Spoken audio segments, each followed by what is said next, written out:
Most of us that go through the process of developing a pitch deck so that we can raise capital, we mess up the first 20 some versions of the deck. What I see a lot of is, first of all, too much copy. And what I mean by that is you haven't figured out a way to explain what your startup is, how it works, and the basic fundamentals. The reason that founders have a problem with this is because there's a huge mental shift. A lot of times founders are in the mode of MVP or development or sales, and they're customer. What they have to realize at this early stage is you are mentally shifting from selling a product to selling an investor an opportunity. And once you do that, the story starts to change. Welcome to the Wizard of Oz. You might notice that today's visual session looks just a little bit different. And if you're just listening to the audio, maybe this is the one time that you hop on and just take a look at what this looks like visually in terms of recording Raise and Exit. So why am I saying the Wizard of Oz? It's partially because of the visual expression, but also because we have a different theme for today. Today, we're going and talking about what does it take in the background to go and have that raise be very successful. And I want to be very explicit. Today's theme is raise only. So on today's show, we have a special guest. We have Anthony Ronga, and his expertise is around elevating your expression, your brand, your pitch deck to that next level. And it goes with our theme of your vendor ecosystem is your team in the back that goes and gets you that check that you need for that next stage of your business. So Anthony, please introduce yourselves, give a little bit of your background, and why would I be talking about the vendor ecosystem and introducing you this way? Oh, it's fantastic. Thank you for having me. I'm super excited, and I always enjoy our conversations. But a little bit about me. I've been a founder since I was about knee high. I grew up in a family of entrepreneurs. I was that kid that got called out of math class to go to meetings. So my family would pull me out, and I grew up in a world of just entrepreneurship. By the time I was in my 20s, I stumbled into my first startup. I bootstrapped it, grew it to 10,000 clients worldwide, went on to advise other startups, just love the startup world. I don't consider myself an investor, although I have invested in startups. But I love that really early stage phase where there's feet to the fire and it's like, storm the castle. I later went on, got involved in other startups, took them apart, put them back together, increased the revenue, went through the whole process, pitch competitions, raising capital, the whole thing. And what I found was I was happiest when I was involved in lots of startups and at the very early stage. So really, I'm a startup lover, and I disguise myself as a pitch deck guy. And it allows me to get in and use a lot of my talents and a lot of what I've learned and help startups at that early stage and hopefully change the trajectory of that startup through the idea of helping them with their pitch deck. I love that. Like, a big part of the theme of our podcast series is really to go and provide that competitive advantage months or years in advance of when you need it. I think with my conversation with you today, we're in like the hours, days, or weeks side of that early advantage. So what I'd like to kind of have you kind of dive into a little bit, because your expertise is around the messaging, et cetera. And why don't we kind of go the reverse. Instead of going and asking for what are good tips, what I'd rather know from you is what are the catastrophic kind of first drafts that you're going and seeing that people just consistently get into the trap into, that if they came to you or anybody else who advises around this or is going and cutting a check, that you shouldn't have it there so that they save the anguish and time? Yeah, absolutely. I think it's a great question. And I think it's one that's really important to tackle. First of all, I'd like to say that founders are where they're supposed to be. I never believe in roasting a founder, never believe in telling a founder that you're not good enough kind of thing. So when I see a pitch deck, it's really about understanding where the founder's at. And most of us that go through the process of developing a pitch deck so that we can raise capital, we mess up the first 20 some versions of the deck. It's just the way it naturally goes. What I see a lot of is, first of all, too much copy. And what I mean by that is you haven't figured out a way to explain what your startup is, how it works, and the basic fundamentals.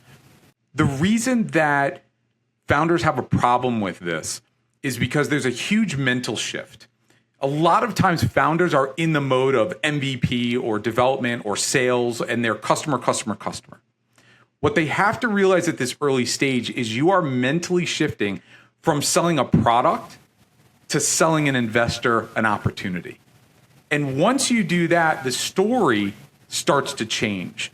You also have to think about what the pitch deck is meant to do. So what your pitch or your pitch deck is meant to do is get the investor to the table with a general understanding of what it is that your startup opportunity is, right? So if we can shift mentally, what it does, it cuts down on the amount of copy because you realize I don't have to tell them everything. I have to give them the broad strokes so they go, I get it. And I normally break that down into 3 micro stories. Say a bit more about that. Yeah. Yeah, so I break it down into the opportunity story. So what is this big problem, solution, and market? Then I break it into the financial story. And the financial story is, how does this company make money? What do we think it's going to make? Like, what are all the financials around it? Like, give me the basics. How are we going to generate revenue? And then the last story is the credibility story. And the credibility story is, what's our basic plan? What have we done? And who are we? Why are we a fit for this startup? And if you can get an investor to look at your deck in about 90 seconds, check all of those boxes, and then have it match to their investment thesis, you're probably going to get that call. And so if we look at it from that standpoint, we reduce the amount of information that goes into the deck because we just want them to check those boxes and bring them in. And a lot of times what I tell founders is you don't want to add so much content to this pitch deck that 1, they don't get through it, 2, they get confused. And if for some reason they get to the call with you, they're asking clarifying questions instead of qualifying questions. You want to leave no room for misunderstanding or those extra questions around, I don't get this or I don't get that. And from my own experience, I've been in a situation where we were very excited to talk to this investor. He came to the table, we got on the call, and he spent the entire 30 minutes asking about this one stupid thing that he didn't understand that made no difference at all. And we wasted the entire conversation. And we didn't get the investment because we wasted our time. If he came to the call and he was asking the qualifying questions to help him decide if he wanted to invest, we may have gotten the check, but we didn't get the check. I love what you just went and said there, because I think this kind of goes into that conflict that founders and early stage, especially like the earliest stage companies, have between articulating the problem or the value proposition, but the actual goal of the pitch deck. Right. And the goal of the pitch deck is to get money. Yeah. Right. I don't want to put it like as a crass statement, but it really is. And I want to put the other side of it is the goal of the pitch deck for the investor is to cut a check. They actually want to do that. I think the biggest frustration is when both parties move away, no money has exchanged hands. And I don't think founders are giving that enough credit. So on that note, can you pick up a little bit more than on, I love your 90-second statement. So let's go into those like good practices to have. Like we got the 90-second statement, that first landing of the pitch deck. Like I am there, I'm the investor. What is the first thing I should be going and seeing? Is it copy? Is it logo? Is it expression? Is it the problem statement? What do you think is that that you need on a good pitch deck? Okay, so let's take a step back. So we were talking about like the things that I see a lot of, and like too much copy, also selling the product, right? Like we're selling the product, which puts us a lot of times into like marketing copy, right? So we're writing lots of like Nike, just do it. And nobody wants to see that. When we're getting into the pitch deck, you're absolutely right. You have to think of this like a love match, right? I'm going to put out the information that's going to attract you, and everybody's doing the same. I'm looking for a match. I need money, and somebody's looking to write a check. It's not that they don't want to write a check. They're here because they want to find, where can I put my money, right? Yeah. So what we have to do is we have to go brass tacks. So when you enter a deck, that first title slide, the thing that I see all the time is the Nike Just Do It. It says just do it, and when you look at it, you're like, I still have no idea what this is. I have 90 seconds to convey to the investor that I'm the match for your check, okay? So in order to do that, write a very simple power statement that tells exactly what your business is. We are an AI whatever that does X, Y, and Z. Done. Simple, really straightforward. The investor can now go, I know what I'm about to look at. I know that it's like AI for fintech, and it does the basic X, Y, Z. That's going to set the whole tone for the deck. Take your logo and make it small. Unless your logo is Nike, you are not going to get a check. Your logo is not the most important thing on that slide. And then the last piece to that slide is going to be your contact information. If I'm excited, make it easy for me to find and contact you. So that title slide is not about creating this marketing copy that excites your customer. It's about quickly communicating so that the next 89 seconds is very efficient for the investor to look at your deck. Anthony, I'm a founder. I am confronted, and I'm not even looking for money. Just from what you went and said, because I'm just my brain is just going through the various startups I've been part of or launched myself, and I'm like, shit, I didn't do any of that. Yeah. Right. So and I think that nuance is there. And I just got to double, triple down on this thing. The customer for your pitch deck is the investor. Yes. Just repeat to yourself before you go to sleep at night. The customer for your pitch deck is the investor. Yep. Yeah. You are no longer selling an AI this or a fintech that. Yeah. You are selling a business opportunity. And we want to qualify this too, right, Anthony? Because this is the earliest stage. This is more of that first check narrative. Because I think as we go up the maturity of the curve or the larger check size for a business that's closer to product market fit, you would probably adjust that, correct? Yeah, I think there are adjustments all along on the deck as your startup matures. Okay, say more. So a lot of what you're trying to express in the very earliest of stages, your pre-seed, your seed, you're trying to raise even friends and family, whatever it is. You're really trying to build a story around confidence. So you're trying to say, not only do we have the idea, but we have the resources and we have the right founder fit. So we are the people that could actually execute on this and give it a good college try, right? We think we can make this work. We have a plan, we have the people, we have general resources, but we just need capital to make this happen, and this is how we plan to use it. As you progress and you mature, your startup should do things, and when you get to a certain phase where you have product market fit, where you have all that, it's more about that traction. It becomes a situation of, why do you deserve that next phase, that next round of financing? So why should the investor believe that we're going to get you to that next? So whether it's we have some beta users in and we really need to increase our marketing so that we can get more users in, fine-tune this, make sure we lock in product market fit. Great. I'm going to put in money to do that. We found product market fit. We are ready to blow the doors off of this and scale. Great. I want to put money in for that. We have gobbled up this sector of the market. We now want to shift to this sector of the market. Great. I want to put money in for that. So as your startup matures and you're hitting all of these checkpoints, your pitch deck should relay that information. And I think it's really important that you're constantly thinking, not only just for your pitch deck, but just as a startup, as a founder, that you're thinking about, I'm going to get this money in. Where do I want to get my startup to? How am I going to get it there? So that when I get to that point, I can tell that story. So tell the story backwards. If in 18 to 24 months, I can get this many users, I can show these KPIs for product market fit, I can do all these things, that's what I want my pitch deck to look like. So in 24 months, my pitch deck should look like this, which means I need a pathway to get there. I always say, reverse engineer it. The pitch deck primarily at first is for you. It's for you as a founder to collect your thoughts and figure out where you want to go. That's how you're going to get there and where you want to go. It's something I just got from. Oh, sorry. Go ahead. No, and then you're taking that and you're sharing it with the investors, saying, "Do you want to come along for this ride?" And that's how I think founders should start shifting their thoughts. I also got a really big aha as you were talking there, because I got kind of the pitch deck for that first raise, but then there's that evolution for the pitch deck as a second raise. And I think another trap that we get into in the pitch decks that I've gone and seen is, and I'm guilty of it as well, by the way, is that we try and have too much of the later stages of the narrative too early.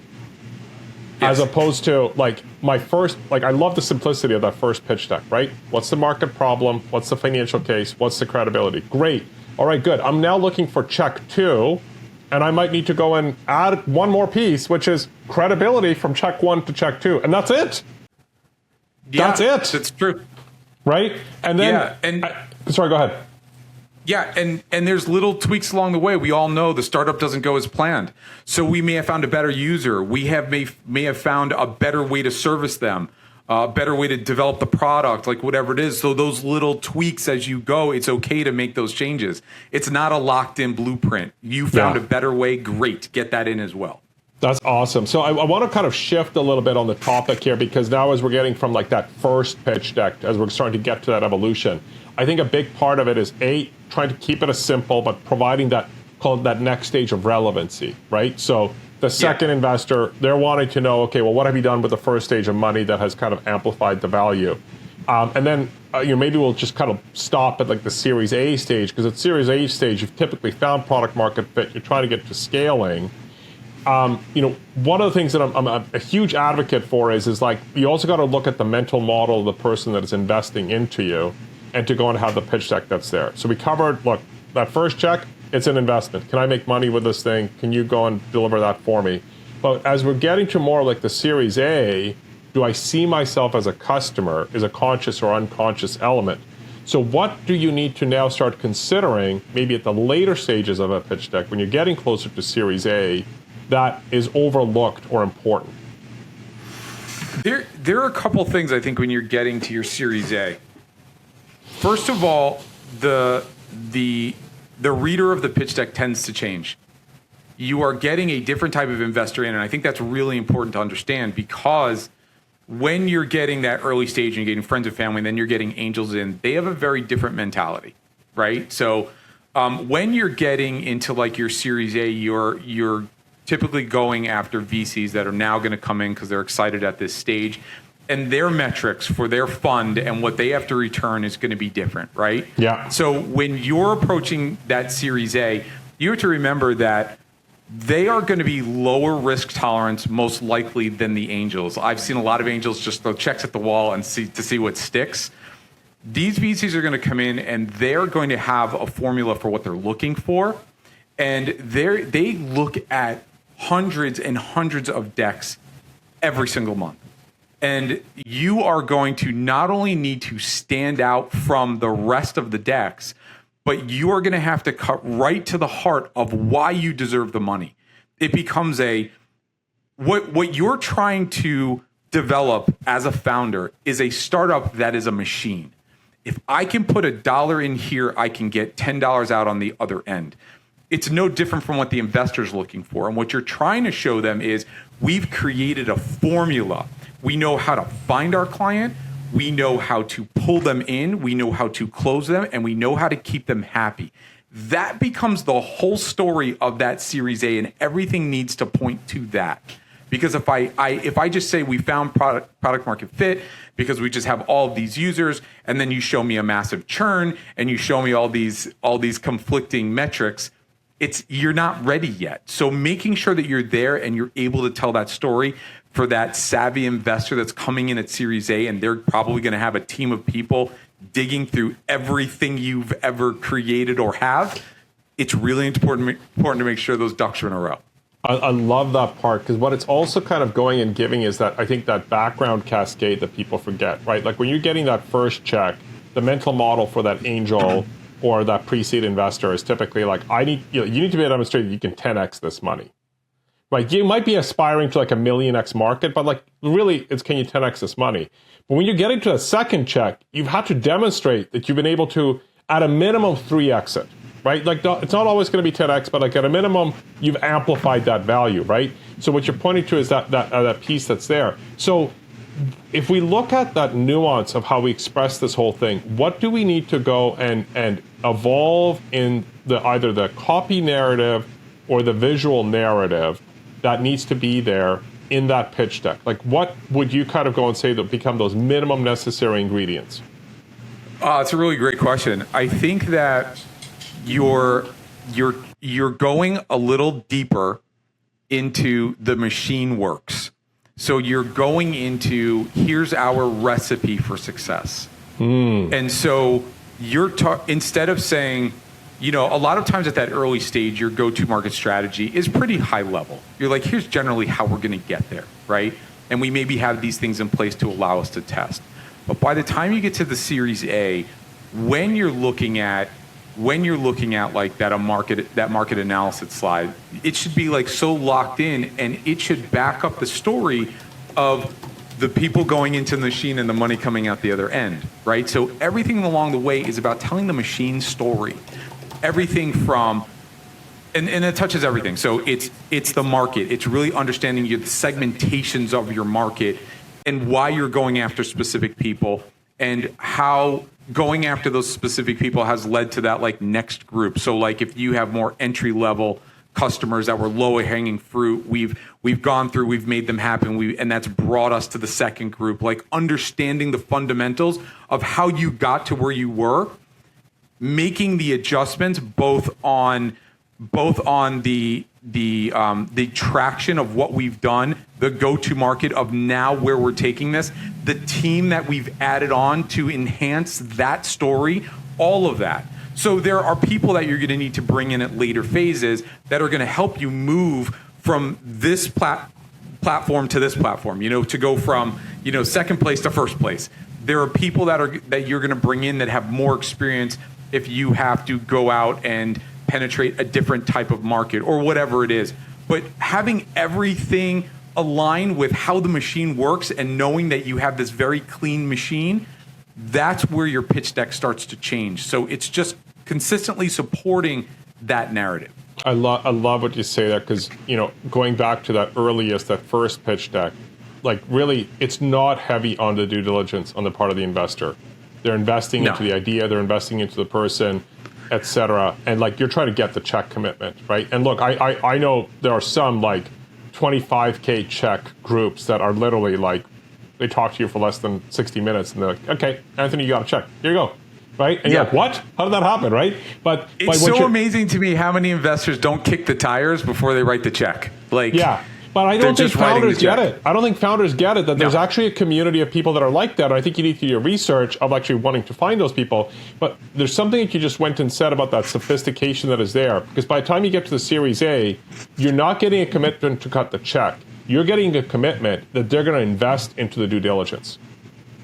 Because they are going to be investing into due diligence. They are going to be doing customer queries. They are going to be looking at your tech stack. Yes. And I think that aspect of it is there. And it brings me back to what I kind of started this whole call with, which is, what do you need to evolve in your vendor ecosystem to be able to successfully raise capital? Like early on, go and have a pitch deck supporter, somebody says yourself. But what are you seeing in your ecosystem? Because you're working primarily Series A and lower. What are you seeing are other things that help? Like what other skills, tools, capabilities people need to be there to elevate your ability to raise that higher check size? Okay, so there's a handful of things that I think are really important.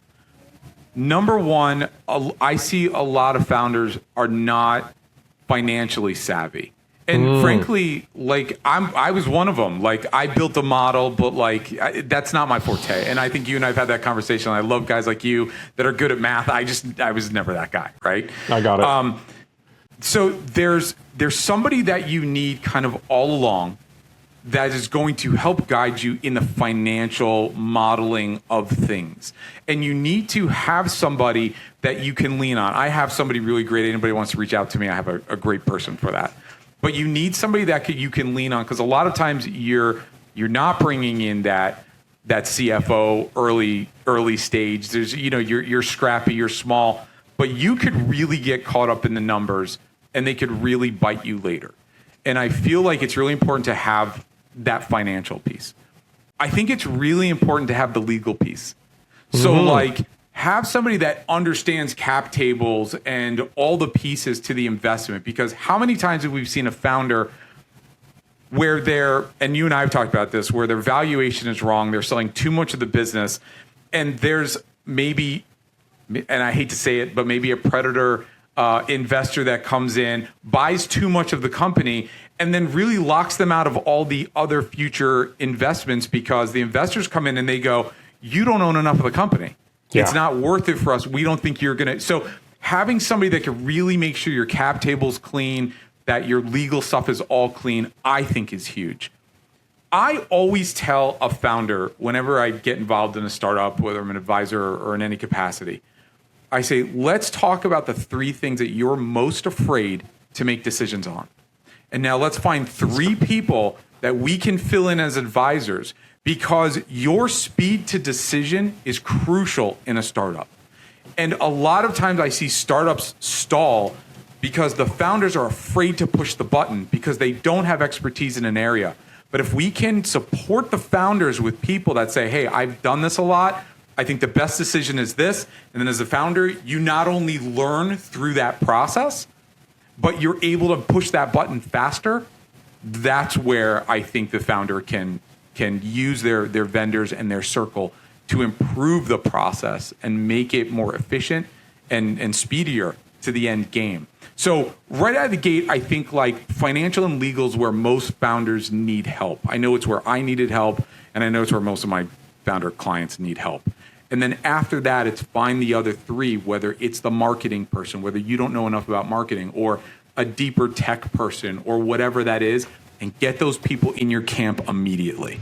I just love how you go and put that, because look, building a company is a team sport, and I totally get like the romanticization that I think we have about like the founder did this, or we look at the Scale AI and like these people are like they can't even grow hair yet on their face because they're so young, right? And it's not a disparaging statement. They're just that young compared to us, right? But it's like the way to take a look at it is you want to be able to do that. And I think it's a team sport. It's elevating without making it more complicated, right? Like it's going back to your opening kind of narrative, which is like this is all around going and having simplicity for the moment.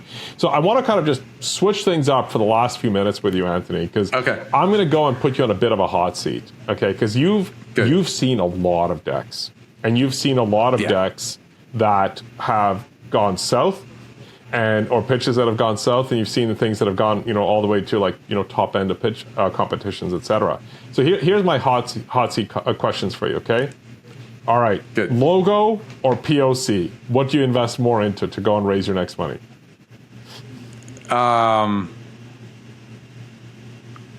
Honestly, for me, POC.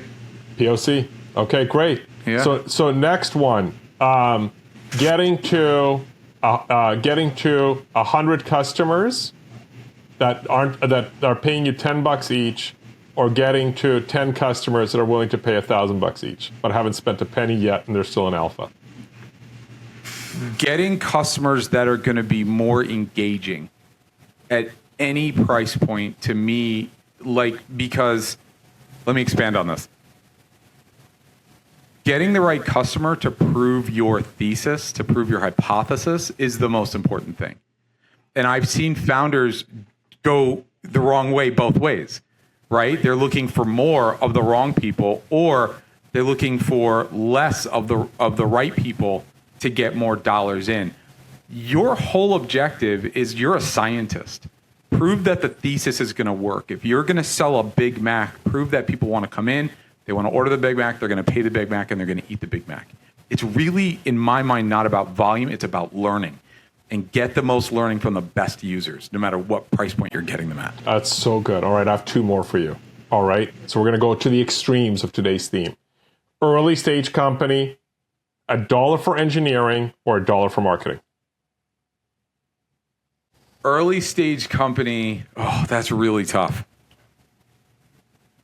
I'm going to say earliest of stages, $1 for marketing. The reason that I say that is that I want more founders to go out and find their customer, because they will learn so much more in that process of going and finding the customer and talking to them before they spend any time or dollars on building anything.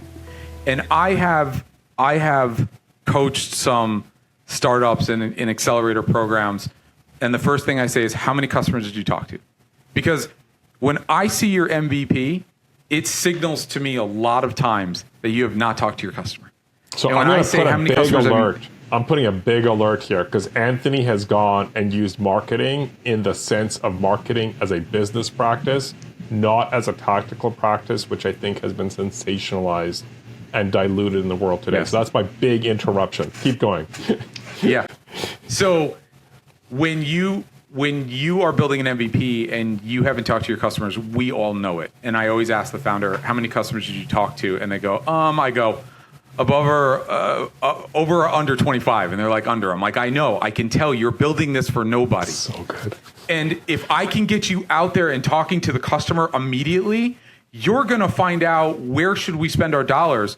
And in martial arts, we say fix it, force it, or forget it. Sometimes you have to forget it. You try to fix it.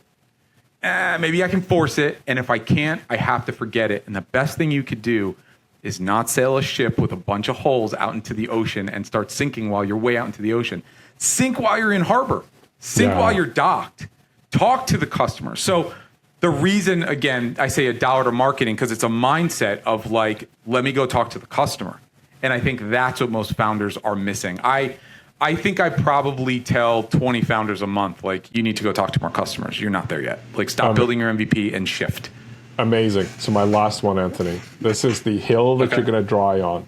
What is your contrarian take against the VC community? Where is the VC, the investor mindset, underappreciating or misunderstanding founders? That's really hard because I used to have, I think being on the founder side, VCs used to frustrate me a lot.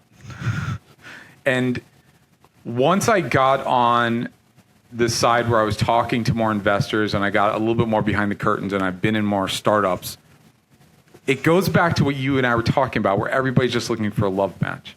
And the VCs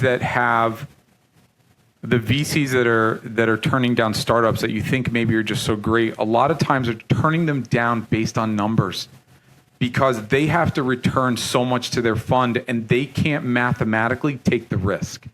Ooh. And so in order to protect their fund and the people that are depending on that fund, they have to make really hard decisions and say no. I think what bothers me the most, and I think this is a fair statement, and everybody can understand this. There's something that happens in the investor community where they talk to founders that they're not going to invest in, and this is what needs to be improved. When you're an early stage founder and you go to VCs, you have to be very careful. You have to do diligence on the VC before they do their due diligence on you. You have to understand what they invest in and at what stage. There are larger funds that have associates that have a quota, and they need to talk to so many founders a month, and they will waste founders' time. And that's something that drives me absolutely nuts. But ultimately, I think we have an ecosystem, and everybody has to kind of understand the other person's point of view. And as I think I matured, hopefully, I think I could look at the investors and I can understand them a little bit better. I love it. I love the conflict. I think it's the struggle that we're collectively in. But I think you're right. It has become an institution versus decades ago, and it's become processed. And that, I think that disadvantage, I love it, agree with you. Anthony, I wish I had more time, but we have a commitment to the length for our listeners. In fact, you all got a bonus today. Thank you so much. All the details to get in touch with Anthony via his socials, DMs, whatever is going to be as part of the links through this today. Thank you, sir. I look forward to the next time we speak again. It was my pleasure. I always enjoy our conversations. I appreciate you having me on, and to all your listeners, I'm rooting for all of you. Cheers.